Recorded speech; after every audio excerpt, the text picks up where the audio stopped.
Good morning, my dear students. This is CK Yadav and I welcome you all to the YouTube channel of Residential Paramount Mission School. My dear students, I am here with the very first chapter of Civics for class 9. Chapter 1, that is Democracy in the Contemporary World. अर्थात समकालीन विश्व में प्रजातंत्र। तो इस chapter को पढ़ने से पहले माय डियर स्टूडेंट्स मैं कुछ बात आपको पहले ही बता देना चाहूँगा। जैसे कि आप सिविक्स का मतलब ही समझ रहे होंगे कि इसमें सरकार एवं देश से संबंधित कुछ बातें को बताया जाता है। तो चलिए सबसे पहले हम लोग सरकार के कई प्रकार होते हैं, किस प्रकार से सरकार चलाई जाती है और कितने प्रकार से चलाई जाती है, इसका एक संक्षिप्त विवरण देखते हैं। Means I will discuss it in brief that how many forms of government are there in the world. So first of all I will explain the word democracy. Before starting democracy I will tell you some forms of the government. सरकार के कुछ प्रकार जो होते हैं उसको मैं बता देना चाहूँगा, फिर डेमोक्रेसी को जो है हम चर्चा करेंगे। पहला democracy, aristocracy, bureaucracy, monarchy, oligarchy, plutocracy and theocracy. ये cracy means cracy, wherever you find the word cracy means system. Cracy means system. और इसके पहले जो प्रेफिक्स आपको दिख रहा है जैसे डेमो, तो इसके द्वारा सिस्टम यानी ये सिस्टम। क्रेसी जहां भी दिखे वो समझिए कि सरकार की सिस्टम को शो करता है। उससे पहले जो प्रेफिक्स है, जो प्रे वर्ड यूज किया गया है उससे डिफाइंड होगा, उससे आपको पता चलेगा कि किस तरह की गवर्नमेंट की बात की जा रही है। तो सबसे पहले हम लोग समझना चाहेंगे डेमोक्रेसी। डेमो का मतलब पब्लिक या पीपल होता है। डेमो मतलब पब्लिक या पीपल, अर्थात जनसंख्या यानी जनों की संख्या। किसी राज्य या किसी देश की जो जनसंख्या होती है वही डेमो है। और उस जनसंख्या की शासन, चूंकि क्रेसी का मतलब शासन होता है, तो जनसंख्या की शासन अर्थात जनता की शासन क्या कहलाती है? डेमोक्रेसी कहलाती है। अर्थात गवर्नमेंट बाय पीपल, लोगों के द्वारा चलाई गई सरकार डेमोक्रेसी कहलाता है।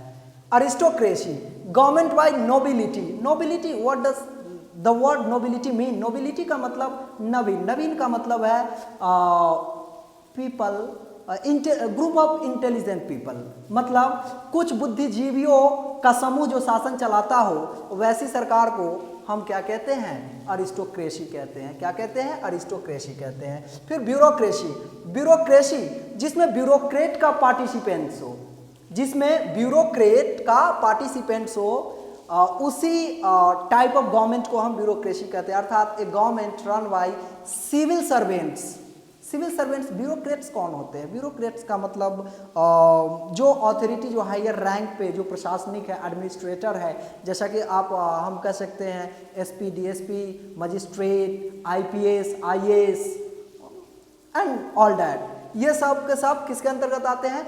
वो सब के सब ब्यूरोक्रेट्स कहलाते हैं। ब्यूरोक्रेट्स कहलाते हैं। तो ब्यूरोक्रेट के हाथ में अगर शासन की बगडोर हो तो उस तरह की शासन प्रणाली को हम क्या कहते हैं? उसको हम ब्यूरोक्रेसी कहते हैं। अर्थात a government run by civil servants. Next, monarchy. Monarchy what does it mean? A government by a king और ए क्वीन। एक राजा या रानी के द्वारा शासन चलाया जाता हो जब पूरे देश में, तो उस तरह की शासन व्यवस्था को हम क्या कहते हैं? मोनार्की कहते हैं। मोनार्की जैसे आप इसका नेक्स्ट देखते हैं। पहले ओलिगार्ची। ये ओलिगार्ची क्या होता है? ए गवर्नमेंट बाय द फ्यू यानी कुछ लोगों का समूह, सीमित लोगों का समूह जो पूरे देश को प्रशासित करते हैं, यानी कुछ ही सीमित लोगों के समूह द्वारा जब किसी देश का शासन व्यवस्था को संभाला जाता है तो वैसी राज्य व्यवस्था को हम क्या कहते हैं? ओलिगार्ची कहते हैं। नेक्स्ट है प्लूटोक्रेसी। देखिए, Pluto means full of wealth. Pluto word means full of wealth, मतलब धन से भरा हुआ। तो plutocracy means government by the wealthy people, अर्थात अमीर लोगों द्वारा चलाई जाने वाली शासन व्यवस्था किसी देश के लिए क्या कहलाता है? प्लूटोक्रेसी कहलाता है। जैसे उदाहरण स्वरूप मैं बताना चाहूँगा आपको कि जैसे अभी मुकेश अंबानी, अनिल अंबानी, धीरूभाई अंबानी या फिर हम टाटा, रतन टाटा, बिरला, ये लोग का बात करें तो हमारे देश अर्थात भारत के प्रमुख उद्योगपति है, अमीरों में इनकी गिनती होती है। They are counted as wealthy people of our country, most wealthy people of our country. तो वैसे लोगों का समूह अगर हमारे देश की शासन व्यवस्था को चलाता है तो वो कैसी शासन व्यवस्था कहलाएगी?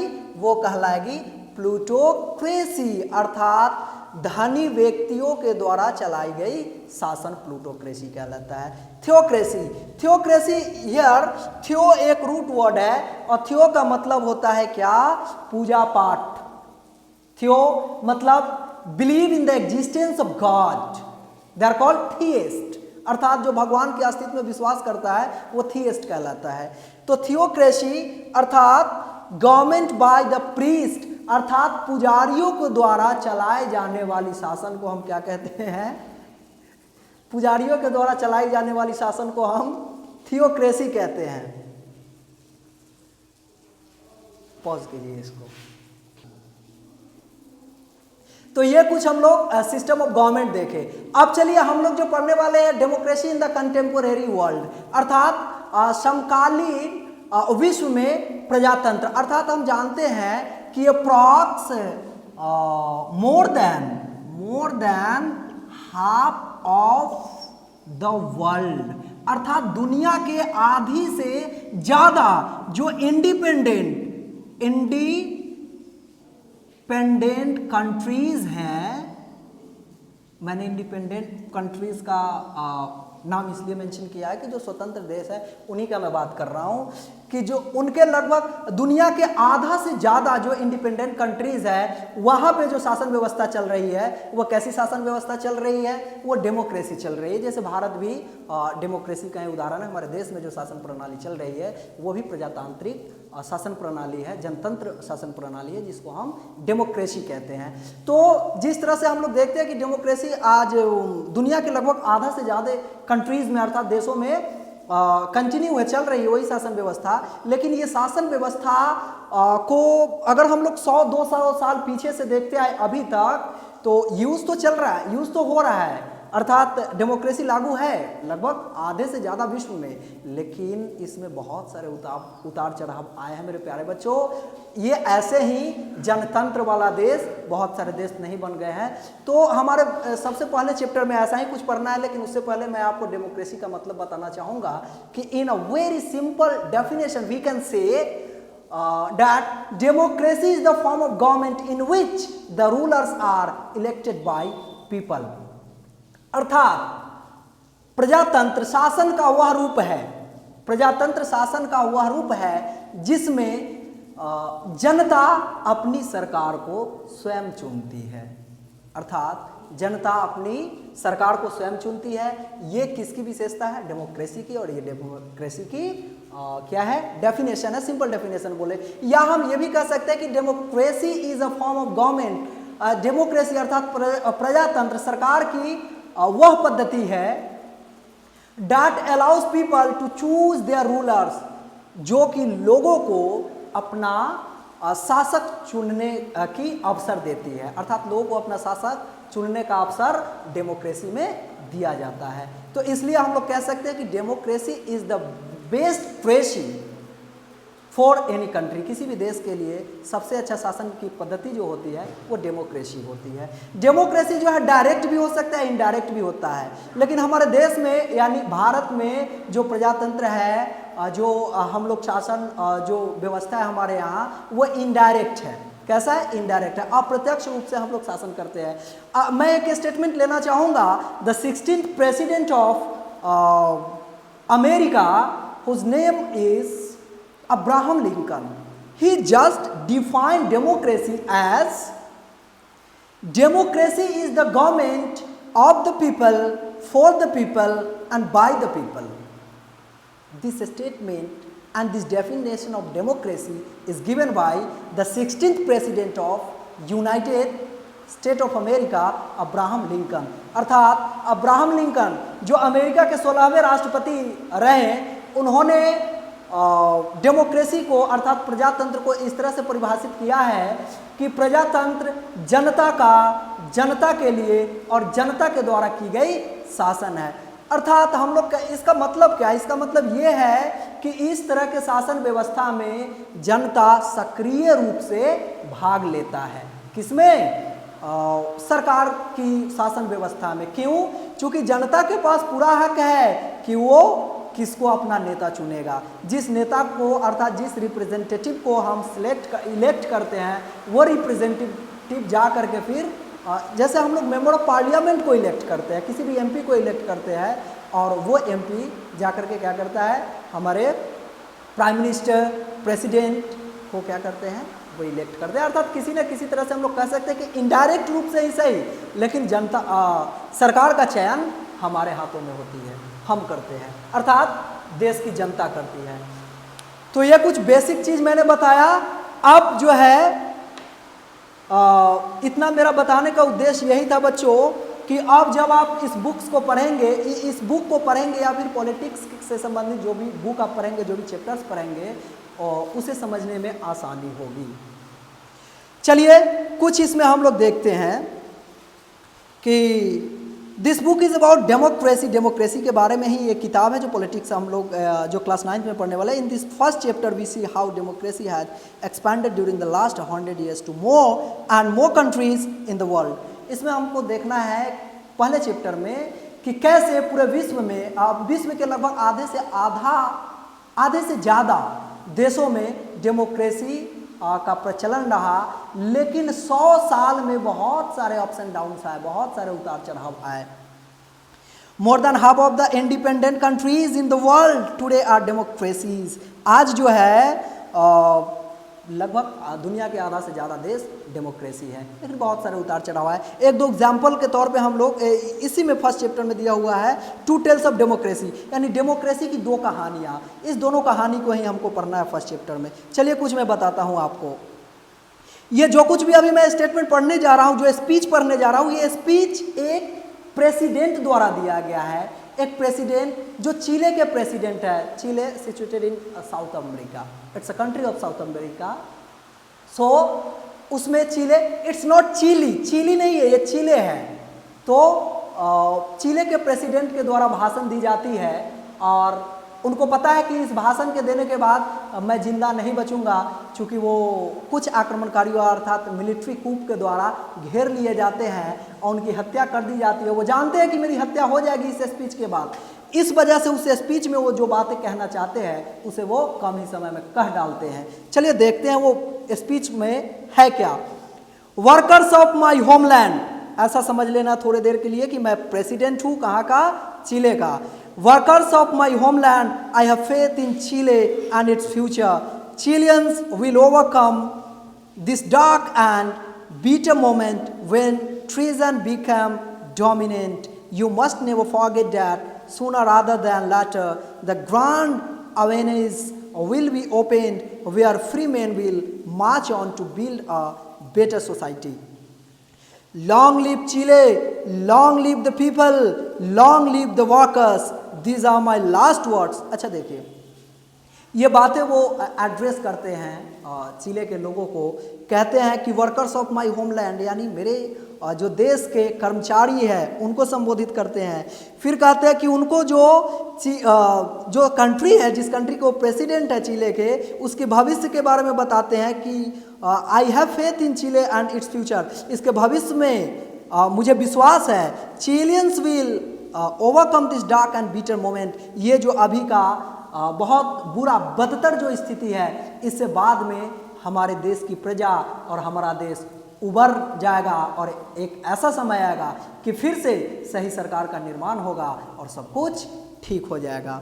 वे और कहते हैं कि these are my last words. ये सब क्या है? अच्छा, एक ये भी कहते हैं कि long live Chile, long live the people, यानी हमारा देश की लंबी आयु हो, हमारे देश की जनता की लंबी आयु हो।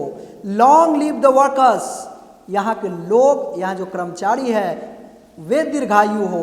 उनकी आयु बड़ी हो। These are my last words and I have certainty that my sacrifice will not be in vain। और मुझे विश्वास है, मैं निश्चित तौर पे कह सकता हूँ कि I have certainty that my sacrifice, कि मेरा जो ये बलिदान है ये व्यर्थ नहीं जाएगा।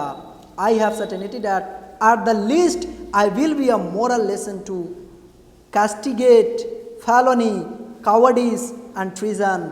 मैं एक उदाहरण बन करके रहूँगा किन लोगों के साथ जो हमें दबा कर रखना चाहते हैं और जो हमारी सरकार से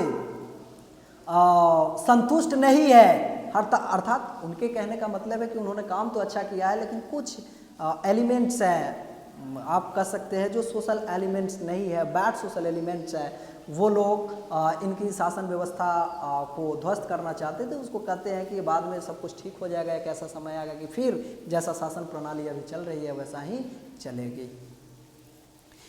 These are some extracts from the last speech of Salvador Allende. ये जो है साल्वाडोर आयेंदे, ये प्रेसिडेंट है उस कंट्री के उस समय, उन्हीं का ये स्पीच है। From the last speech of Salvador Allende, he was then the president of Chile, a country in South America. South America के एक देश जो चिले था, वहाँ के राष्ट्रपति। The speech was given on the morning of 11 सितंबर 1973। 11 सितंबर 1973 में ये भाषण दी गई थी सुबह में। The day his government was overthrown by the military के द्वारा, सैनिकों के द्वारा जब उनकी शासन व्यवस्था को उखाड़ फेंका गया था, उस समय की कहानी है। Allende was the founder leader of the Socialist Party of Chile and led the Popular Unity coalition to victory in the presidential election in 1970। 1970 में ये इलेक्शन को जीतते हैं। 3 साल तक ये शासन करते हैं और फिर इन पे आक्रमण की जाती है, ऐसा कुछ बताया जा रहा है। अच्छा, इनका पार्टी अगर पूछा जाए किस पार्टी से, सोशलिस्ट पार्टी ऑफ चिले इनका पार्टी का नाम था, जिससे ये प्रेसिडेंशियल इलेक्शन जीतते हैं एक कोलिएशन के द्वारा, अर्थात गठबंधन की सरकार बनती है और ये प्रेसिडेंट बनते हैं उस समय। After being elected the president, Allende had taken several policies decision to help the poor and the workers. सरकार में जब ये आ जाते हैं, जब प्रेसिडेंट का शपथ ले लेते हैं, तब ये बहुत सारे काम करते हैं किसके उत्थान के लिए। And they have taken several policies, बहुत सारी नीतियाँ, डिसीजंस लेते हैं to help the poor and the workers, गरीबों और कर्मचारियों की मदद के लिए। This included reform of the educational system, free milk for children and redistribution of land to the landless farmers. उनका विशेष ध्यान था कमजोर एवं दबे कुचले सेक्टर्स ऑफ द सोसाइटी पे। उनका मानना था, this included reform of the education system. सबसे पहले वो एजुकेशन सिस्टम में रिफॉर्म करना चाहते थे।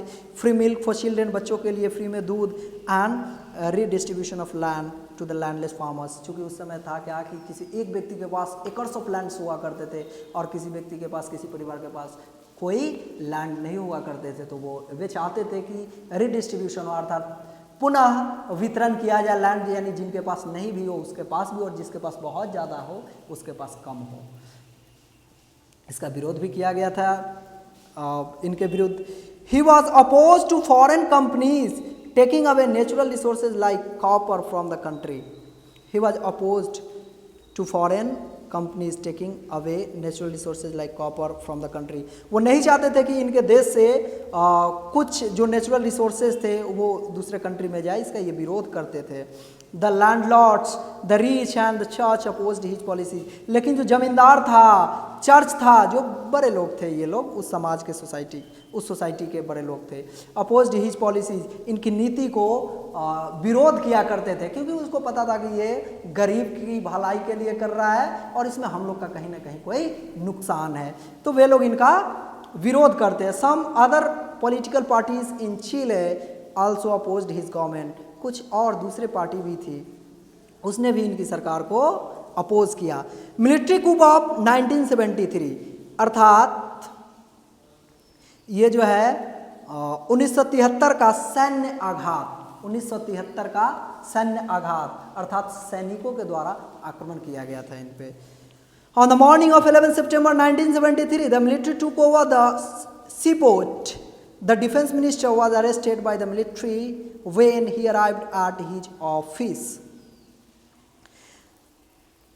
जब ऑफिस में पहुंचता है कौन? फाइनेंस मिनिस्टर, जो उस समय आइंदे के सरकार में जो फाइनेंस मिनिस्टर है, जो डिफेंस मिनिस्टर है, जो अर्थात रक्षा मंत्री है, उनको गिरफ्तार कर लिया जाता है। किसके द्वारा? मिलिट्री के द्वारा। And the military commanders asked the president to resign, और प्रेसिडेंट को अर्थात आइंदे को कहा गया कि आप जो है राष्ट्रपति पद से त्यागपत्र दे दो। आइंदे रिफ्यूज टू साइन, रिसाइन और लीव द कंट्री, लेकिन आइंदे इससे इनकार कर जाते हैं। उनका कहना है कि ना ही वो रिजाइन करेंगे और ना ही देश को छोड़ेंगे। But realising the danger to the country and to his life, he addressed the people on the radio.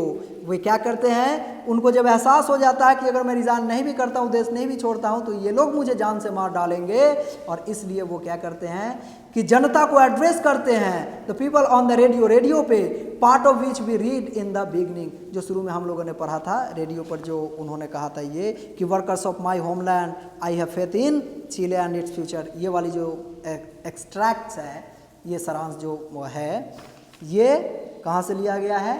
उन्हीं के स्पीच से। Address the people on the then the military surrounded the president's house and started bombing it. President Ainde died in the military attack. This was the sacrifice he was taking about in his last speech. A government elected by people was overthrown by the military through conspiracy and violence. एक सरकार जो कि जनता के द्वारा चुनी गई थी, वो कुछ कॉन्स्पिरेसी के द्वारा, अर्थात कॉन्स्पिरेसी यू कैन से, साजिश के तहत उन्हें मार दिया गया, उनकी सरकार को उखाड़ फेंक दिया गया जो जनता के द्वारा चुनी गई थी। What took place in Chile on 11 September 1973 was a military coup. General Augusto Pinochet and army general led the coup. उस कूप को, अर्थात वो जो ग्रुप थी मिलिट्री का, उसका लीड कौन कर रहा था? एन आर्मी जनरल, जिसका नाम क्या था? Military through conspiracy, military general Augusto Pinochet, ये लीड कर रहे थे। अर्थात वो आक्रमण करने का कॉन्स्पिरेसी इसी का था सैनिकों के साथ। Of the United states of America was unhappy with Allende's rule and is known to have supported and funded activities that led to the coup. Pinochet became the president of the country and ruled it for the next 17 years. इस तरह से उनकी हत्या के बाद, उनकी सरकार को उखाड़ फेंकने के बाद, किनके सरकार को उखाड़? आइंदे के सरकार को उखाड़ फेंकने के बाद पिनोशे अगले 17 वर्षों तक उस देश का राष्ट्रपति बना रहता है।